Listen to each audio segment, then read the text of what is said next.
And it occurs to me now, reviewing in bed at 4:30 in the morning, the meeting was last night,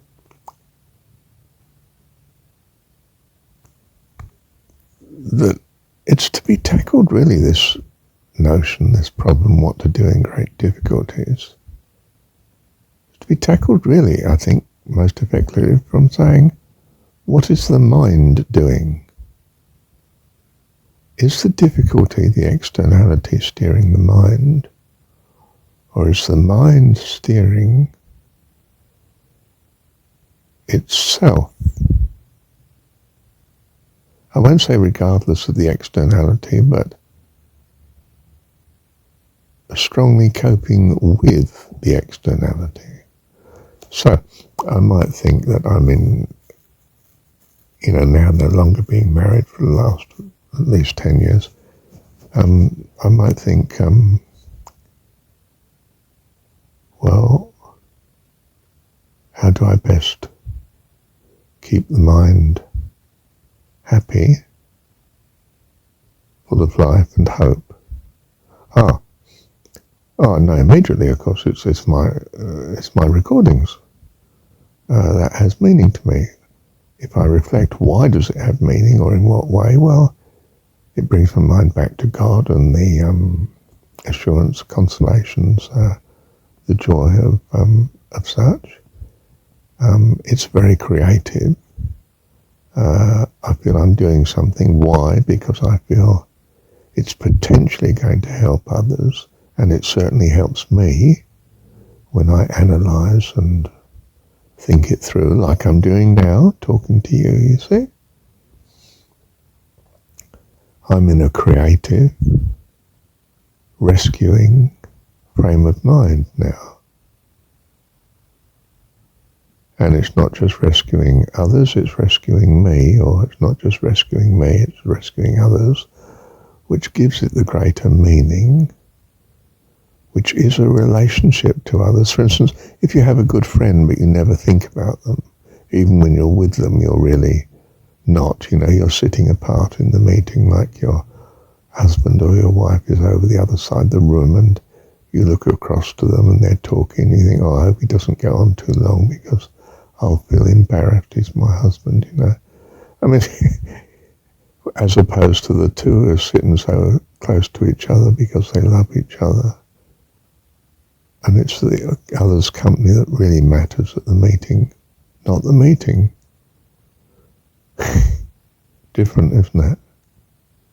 So we've got some couples who are like that and some who are not, like quite separating, seldom sit together. In fact, never sit together.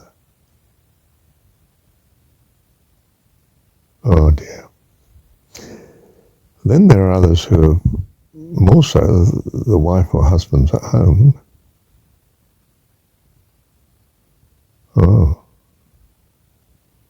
Doesn't come to what they come to.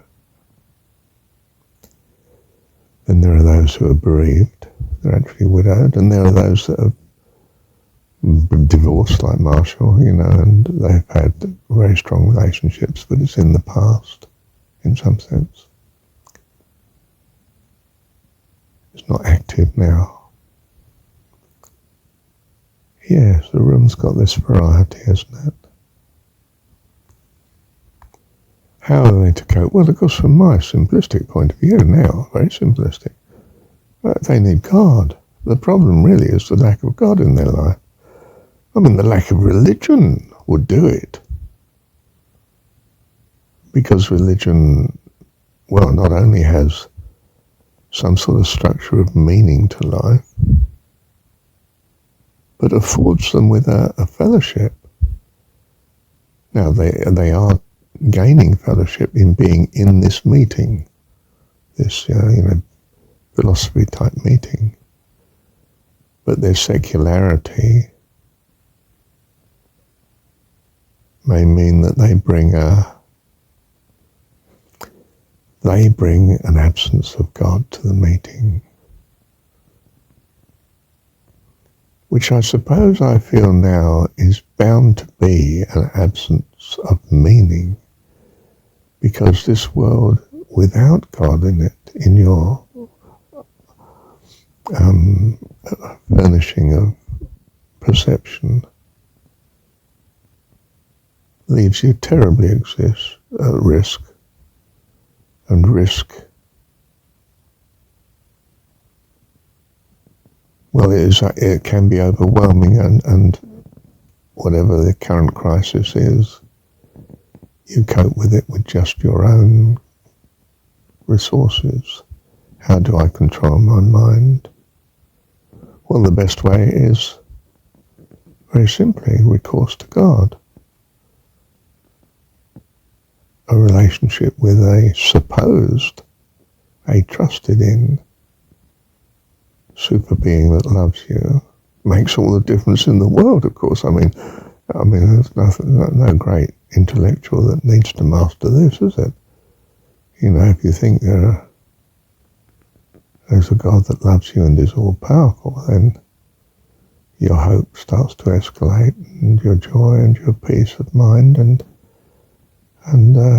you know, your creativity and purpose in life, you're alive. So I'm back to my sort of foundational theory, really. If God didn't exist, well, man would create him, and he does. He says, well, I don't have material evidence of God existing, but I have a great need for such God. I want to thank him. I would love to relate to a perfect such, if you like, Jesus' view, fatherly figure, loving and kind. That is my ideal, and I'd rather live in that sort of conviction than a conviction that there's no possibility of such, and it's just not so, and it's not on the cards. In other words, religion does actually come to the rescue with some form of God. Might not be the ideal one, because it's got, as I say, mangled by the state for the state's purpose. But it's in the right direction of giving meaning to life and so on, albeit with a bias to favouring the state and the wealthy and the powerful. Those with status and so on. But I guess, well, the preoccupation with their subject, what do you do to cope with real difficulties? Well, you don't have, or you've already got the solution if you have God.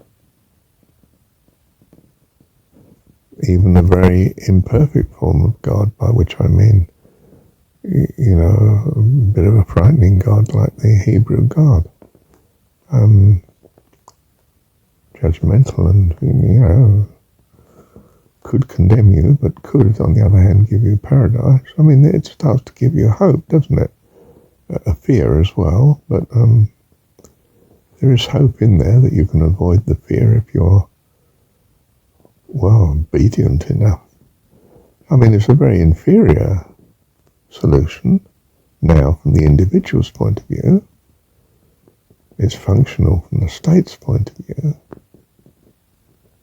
And there's something better. I mean, the something better, I feel, is the Jesus story, which I feel is how Christianity should have gone. Or the Bhagavad story, which I feel how Hinduism should have gone. You know, I'm appalled when I really come across people who feel they're very earnest Hindus. You know, it's their religion, but are not vegetarian. I just think, well, this is a bit strange. What sort of scripture are you following? And the answer is they're not. They're following a religion. Same with Christianity. They may even be following a religion that is very pious and scripture-based, but it's a religious view of the scripture, not what actually is written there, as I see it. If you don't come in with this strongly religious dominated religion view.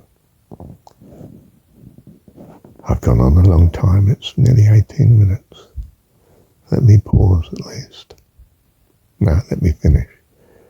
Thank you, Heavenly Dad.